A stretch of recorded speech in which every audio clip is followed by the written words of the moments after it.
Welcome guys and hello, I'm Accident. I'm a retail and TPC multi-rank 1 red paladin who has dedicated half of his life to the art of retribution, and with Wrath of the Lich King being around the corner, I think I have some things to talk about. So, today we will talk about how you can prepare your character for the upcoming arena season, season 5, being the Deadly Gladiator season, and I will talk about the talents I use for level 80, what glyphs you are using or what glyphs I'm using, what gear I will try to acquire as a BIS gear, and what gear I will prepare for my characters to be able to reach the rating that we need, the rating requirements that we need to actually get the BIS gear. So let's jump right into it. The talents that I will be using on 80 in arena are the following. I will go through them real quick and explain the optional talent points that you can swap around depending on the situations or the comps you're playing. But in general, most stuff is kind of set in stone. And the first two talent points that are, as said, optional are the improved blessing of might points, because in the beginning, our gear isn't as good. It doesn't have much stats and kings won't get as much value. So damage-wise, improved Blessing of Might will net you out with the most DPS increase there. And with better gear, kings will get better and better. So you could potentially opt out of Might later on, but I decided to play with it in the beginning for that reasoning. And yeah, these are still 2 points you can swap around. The second talent point or talent that you could potentially change is Vindication. I put 1 point into it because it will provide another trash debuff on the enemy to protect your stun from getting dispelled. That's still optional, that you could opt out of it if you feel like a dispelled stun isn't as important for whatever reason. You could opt out of it and spec like another point into Righteous Vengeance, and Righteous Vengeance as well is a trash buff. Another trash buff, so I have at least 1 point into that. I didn't spec Seal of Command because we won't be running Seal of Command in arena most of the time. I don't even see one reason to spec into it right now. Single target damage, Seal of Righteousness is better, provides more DPS on the target, and if you have like a lot of uptime and you won't be in a situation where you will lose that uptime, even Vengeance will be like the best choice, but that's really situational. Most of the time you will be running Righteousness when you swap targets, when you deal single target damage, and the cleave damage that Command provides, A, can break CC, and B, isn't as useful because trash AoE damage can get healed by the enemy healer, really mana efficient, and for that reasoning you don't need the point in Command. Then I said you can use these 3 talent points from Might and Vindication to swap around to get more points into Righteous Vengeance, for example. Or I would test around for a more DPS heavy spec where I opt out of some points that are optional and go into more Seal of the Pure to increase the judgments and the Seal of Righteousness damage furthermore. The glyphs that I will be running on 80 for arena are the following. First of all, let me scroll up here. Alright, Glyph of Judgment. Judgment is the most hitting ability you have in your toolkit. A Glyph of Judgment will increase the damage by 10%, so that is like fix. You will never opt out of this glyph. Then Seal of Righteousness, the seal that you will be mostly using in arena. It will get increased by 10% by using the glyph, so that is kinda set in stone as well. Really depends on your comp though, but for most situations this is like the go-to as well. And one glyph that you could potentially opt out, but from playing beta it felt so unbelievably good. Glyph of Turn Evil will make your Turn Evil an instant cast. And there are so many things that you could fear, and there will be so many things running around that you will have to fear, let's be real. DKs are everywhere in Rev. And with Turn Evil, you can fear the Gargoyle, and the Gargoyle from the DK and is like a really big CD, deals a lot of damage, and by instantly being able to fear it, you can get so much damage and pressure coming in. That's really good. Then you can fear the Ghoul as well. If the DK uses Lichborn, he will be an undead, and you can fear him as well if he doesn't cover it or cancel it. And lock pads you can fear as well, so you can make sure that your healer is free to cast and can't get inlined. But Turn Evil, as said, feels good, but there's another glyph you could potentially use for defensive purposes, and that is Glyph of Salvation. And Glyph of Salvation is like the aggro reduce talent in PvE, but having this glyph, spec into this glyph, you can reduce the incoming damage by 20%, like a really small shield wall, but it will have some use for sure. And I will mess around with everything, but for now I will most likely, depending on the queues obviously, but most likely play with Glyph of Turn Evil by default. If you would like to go for full DPS, no whatever, you could go into Glyph of Exorcism as well to really like maximum DPS with less utility, less defense, but it didn't feel as needed. But that's like another choice you could potentially go for, and Exorcism hits for quite some damage as well. The minor glyphs aren't really as tricky, I would say. There's only like one glyph that is really good. Really good, it's a minor glyph, let's be real. That's Sense Undead, and you have to activate the Sense of Undead, and by having it activated you will deal 1% more damage versus Undead. And then again, Blessing of Kings, Blessing of Mights, feel free to change these to whatever seals you are rebuffing constantly in Arena. We want, for Arena, we want 5% hit. That's the hit cap for your abilities, and you could potentially go for 6% hit, because the Night, if you're fighting a Night Elf, the Night Elf has like 1% more chance that you miss an attack on him. So you could potentially go for 6% hit, but because you're so hit starved, and Night Elves won't be a thing in the later seasons, I will run 5% hit in the beginning, and maybe if I see like see Night Elves running around left and right, and I'm so annoyed by missing my attacks, I will maybe go for more hit. But the stat priority is 5% hit, then Strength is your best stat, everything scales with your Strength.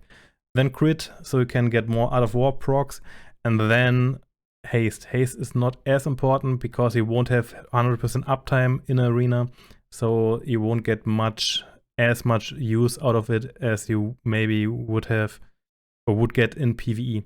And Armor Pen, you can completely forget about Armor Pen. In TBC it was still kinda a thing, but because most stuff you are dealing damage with in Rev will be holy, like 60-40, I think, if I remember right.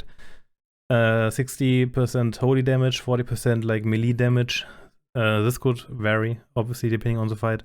But Armor Pen you can completely ignore, it's not important at all.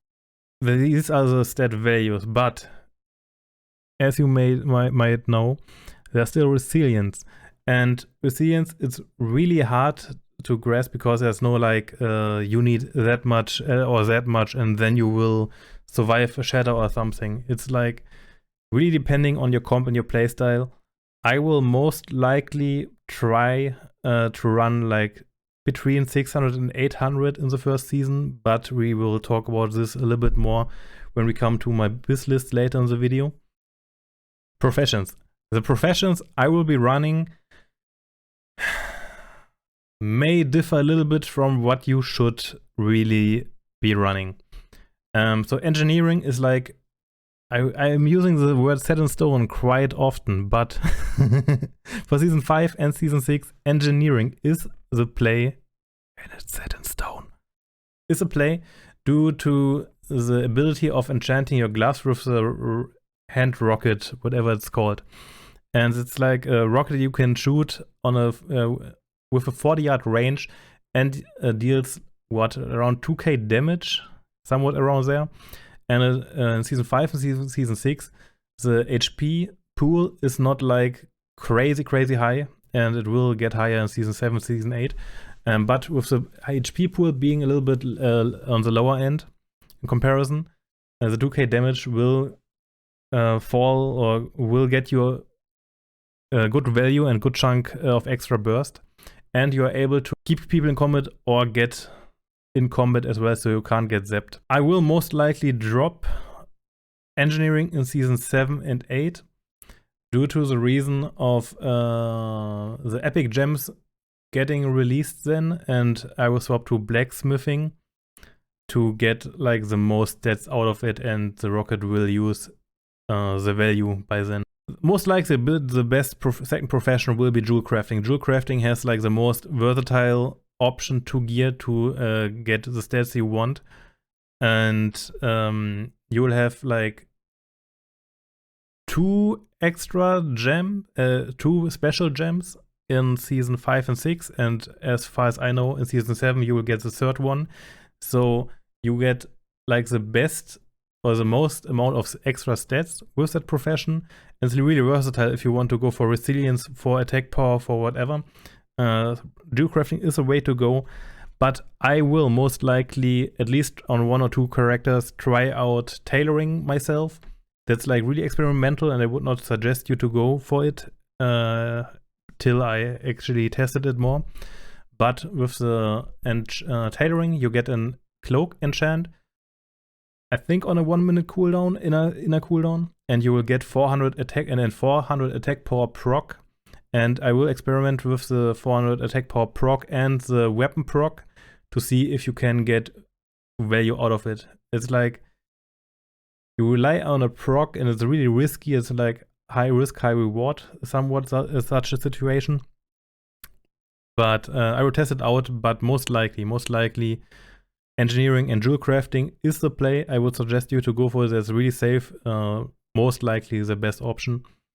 And in Season 7 and 8, as said, I will drop engineering and go for jewel crafting and blacksmithing. Alright, let's get to the BIS list that you are most likely really interested at. And as said, if there are updates, make sure to check the Discord. But for now, that's the gear I will try to achieve. Let's scroll down here so you can get a little grasp around it, and I will go quickly through like the reasoning and the gem options or enchantings. I will go for the full gladiator set because I will need somewhat of a resilience value or enough resilience to not die instantly. But I will go for some raid options that will gain like quite a lot of damage value by dropping a little bit of resilience. So for that reason, because there aren't really interesting options in the set pieces as far as I know, I will go for the 5 out of 5 Deadly Gladiator set with the 2 attack power and resilience enchants on the shoulders and on the head. And there are 2 options for the meta gem for damage right now. For one, let me see real quick where it is. For one, there's the Chaotic Sky Flare Diamond with 21 crit rating and 3% increased crit damage that requires 2 blue gem slots. There's another option with agility and 3% crit that is a little bit worse in stats, because crit will get you more crit than agility. But it all depends on how you gem, because with the agility crit, you could only go for which requires only 1 red, 1 blue, and 1 yellow gem to get the meta gem activated. And you could get this by just using 1 gem, and that being the nightmare tier, the enchanted tier with 6 stats, and you already activated your meta gem. But because we have 2 blue gem slots this season that we will be using, I decided to go for the crit gem, meta gem, because I said I will have 2 blue gems anyway, and that way I will gain more stats. Then there isn't really an option for the neck this one is kind of interesting, but because there's armor pin, it's like not of interest for a Ret Paladin. And I will go for the hit option because you are in dire need of hit in Season 5. So the neck is really good. Shoulders, strength and resilience. Because of the socket bonus, I went for attack and resilience. In general, I will try to jam a little bit more offensive because I feel like if you're playing deep red, you have to pump quite some damage to be actually able to kill something. And if I feel like, yeah, I'm dying way too quick, or I don't need as much offensive jamming or damage, I will go for more resilience, but for now I try to go as offensive as possible. And I really like to test my limits by going offensive, and as I feel I die too quickly, I will jam more defensively. Then the Drape of the Deadly Foe, first PvE item I will try to acquire from Kel'Thuzad and next Ramos 25. Really good stats. Crit haste, attack power, and a lot of agility and decent stam on it. The best offensive option that I found and will go for. Deadly Chest, Resilience Enchanted. Then the PvE Bracer. Not 100% too sure about it, but because you need a lot of hit, and here is 46 hit on it, and a socket. It felt like the best option you can get. For a little bit, I will lose a little bit of resilience, a little bit of stamina, but these are the braces I will go for. Then Betrayer of Humanity, the best weapon you can get by far. The PvP weapon has like 20 DPS less and 13 item level less. So if you have the option to get Betrayer of Humanity, that's the weapon you will go for. There's like no other options if you want to have the BIS Gear. And it's kind of sad that is such a difference, but yeah, it's you can just see the difference for yourself. It's not funny. All right, then PvP, as said, I will use the 6 stat gem once. I think it's unique. Yes, it is unique. What else is interesting?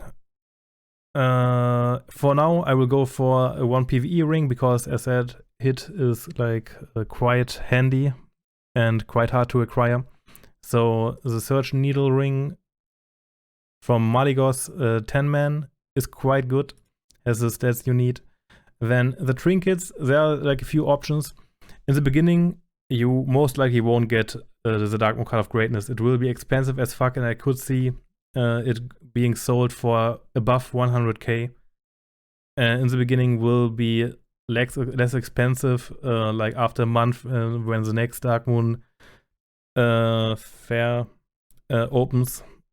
And it's a really good trinket, but it's way too expensive in the beginning. And for the beginning of the season, I will go for another option that I will talk about in a second when I go through the gear set that I will be running when the season starts.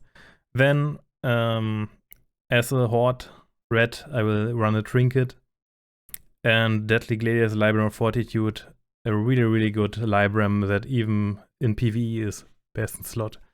So stat-wise, 5.06% hit, running 718 resilience, which is decent. As said, 600 is like on the lower end, 800 is like it's a sweet spot, I would say, for now. And I said, if I feel like I'm way too squishy, I will gem more resilience and go for like 750, 800, somewhere like that.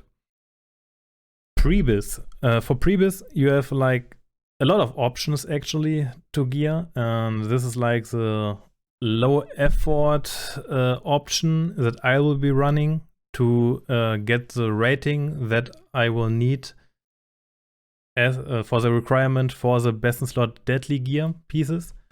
So as I said, you have two options, and I will talk about in a second. First option, I will be running a lot of brutal gear from TBC in season 4 to get like a decent amount of resilience, running around with around 600 resilience in the set. And we'll be running full 4 pieces from the set of brutal set. will go for the Season 4 PvP neck. I still have Cloak of Unforgivable Sin on my main reds, but if you don't have this, you can go for the newly introduced PvP 70, level 70 TVC, 70 PvP cloaks. These are really good as well. Then there are two weapon options. I will be running Colossal Skullclad Cleaver because I don't want to craft a weapon for like 1 week. Maybe a little bit more till I get the BIS weapon. But that's the weapon that I will be running. If you see yourself having way too less hit or have the gold or the profession, you could go for the Titan Steel Destroyer. Really good weapon as well. Nearly the same stats but with a lot of hit and easy to acquire. This weapon is like a dungeon weapon that I will most likely get from doing heroics in the first week.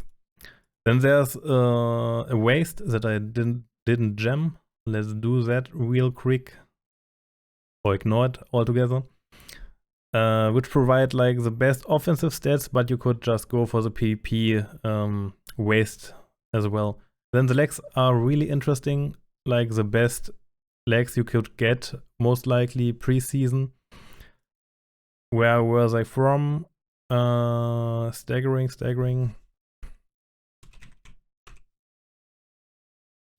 From Utgard Keep Heroic.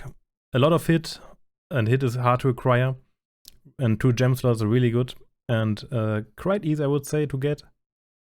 Then you could buy the Band of the Kirin Tor, but you could go for like any ring you can find that has somewhat decent stats. I think the second option, besides the Band of the Kirin Tor, would be the Mobius band that I would go for. It has hit, has agility, which will get you some crit and attack power. So it's not as important as I said. It's a pre-BIS gear, or pre-BIS gear, the pre-gear that I will be running till I can go for the BIS gear. Then my characters are honor capped, and my main is badge capped as well, PvP badge capped.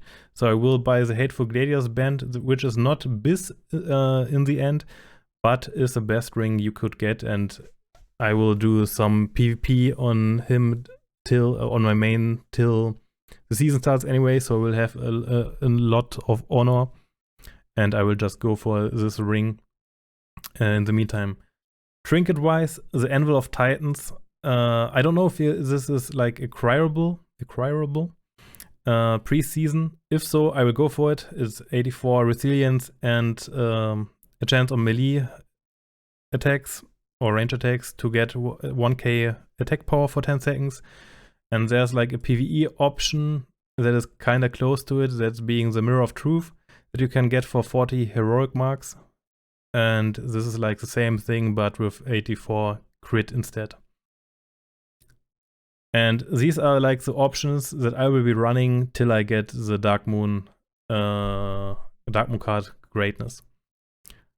Then the Libram, that's the best thing target Libram, or the best Libram in general, till you have the deadly Gladiator Libram. And that's from the quest chain, if I remember right, in the Borean Tundra. So yeah, that's the gear that I will be running in the beginning. But if you didn't farm the brutal gear pieces and you want to start with arena or have a freshly level character and aren't prepared or anything, there's a second option you could go for, which is even maybe a little bit better. So there are a lot of crafted pieces that you could buy. There's a set with 8 pieces with a lot of resilience, no gem slots or anything, no meta gem. But it nets out with a little bit more HP, more resilience, and DPS-wise, it's kind of the same, minus maybe the meta gem. So you could craft like the set. You can go to a jewel crafter and buy the Emerald Choker. And I have no idea from what profession this cloak is from, but everything has resilience. And I will link all the options down in the description so you can look this up. These are the options you have, and it's not like a best in slot. There are surely options that are better, but that's the stuff I will be running, and pre-BIS is like not important. But if you have any suggestions and found like, hey Dennis, you forked up and your BIS list is like garbage, I have a way better gear set or gear option lying around here, or what is with this waist or this cloak or whatever, make sure to drop it in the comments. I'm down for improvements, but that's, as I said, what I will be trying to achieve gear-wise. That should wrap everything up for now. And if you're interested in further red content and gameplay, make sure to follow this Twitch stream, my Twitch stream, twitch.tv/excellent_, where I will play and blast 24/7. 24/7. And by 24/7, I mean 24/7, because with the launch of Wrath of the Lich King, I will host a LAN party /Subathon with my dungeon leveling group, where we will blast quite a bit. I will have to level 4 up to 5 characters. We will have giveaways worth above 500 euros, events where I maybe shave my head, maybe wear a dress, maybe even shave my beard. So if you're interested in that, make sure to follow the stream and join the Discord to see like every rules there is. And that's it for today's video.